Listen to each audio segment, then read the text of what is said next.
Coach Tom Church, last week split 1-1 at the GLVC CLIAC Crossover Challenge. You're down 15 at half, 17 in the first minute of the second half against Northwood. What kind of adjustments did you make that spurred that comeback? Well, I think the big thing was from a rebounding standpoint. But we talk a lot about tempo and getting teams to play faster than they want to play.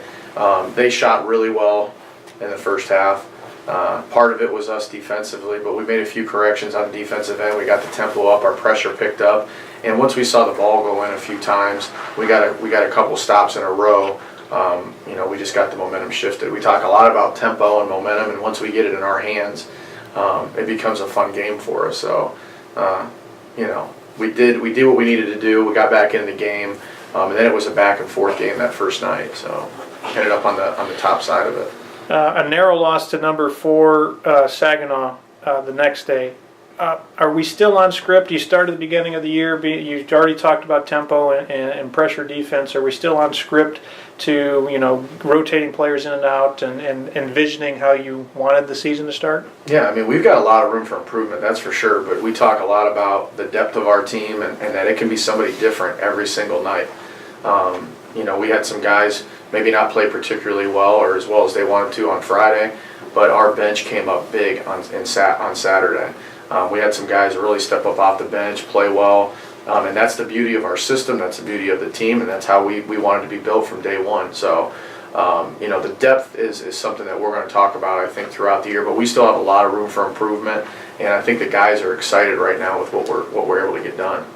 Overall impressions on the first weekend as we head towards Ohio Dominican this weekend? Yeah, I mean, we're excited, but I think at the same token, we're hungry. Our guys after the game on Saturday they were mad. They expected to win that game, and we were prepared. And we came out. We told them the first 5 minutes, we need to let Saginaw know that we're not going anywhere, and that's exactly what they did. And they felt confident that they're no matter who we're playing and what their ranking is.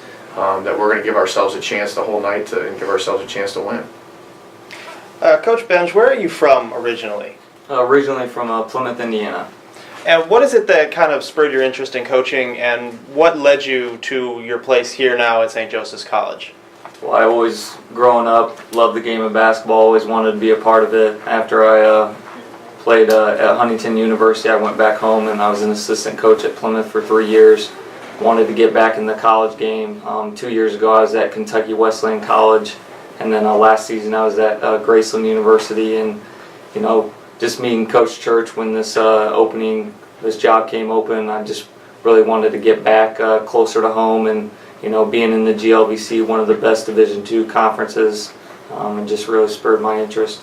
What is your impression of the program here at St. Joe's thus far, and how do you feel that you complement Coach Church's coaching style? Well, I know one thing, meeting with Coach Church, he just wanted me to come in with a lot of, emotion and, dealing with the players and, being positive with them. And I think that's something I'm able to, bring to the table every day to practice, and just, coming in with high energy and high motor to practice and in games. What is your impression so far of the boys that you're coaching with, and what are your expectations for your season with them? I think it's a day-by-day process. We gotta get better. Every day in practice and lead the games. And being at Kentucky Wesleyan was around a lot of talent, and I think this team has just as much talent, as the teams at Kentucky Wesleyan and a lot of the top teams in Division II. But we gotta step up every day in practice and keep going. My last question for you is a little bit more ridiculous. If you were right now to win the lottery with a substantial amount of money, what would you spend that money on? Do I have any say in this at all, or no? If I won the lottery right now,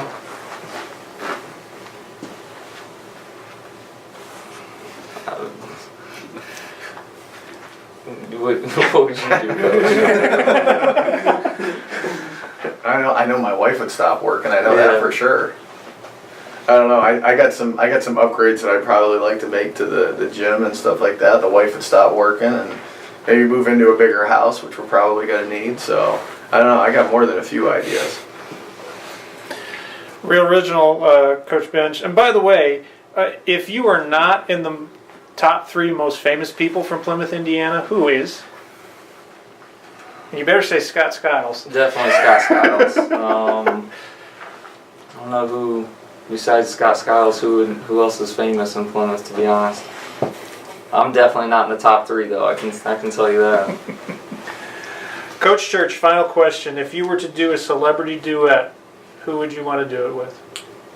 A celebrity duet. Oh gosh.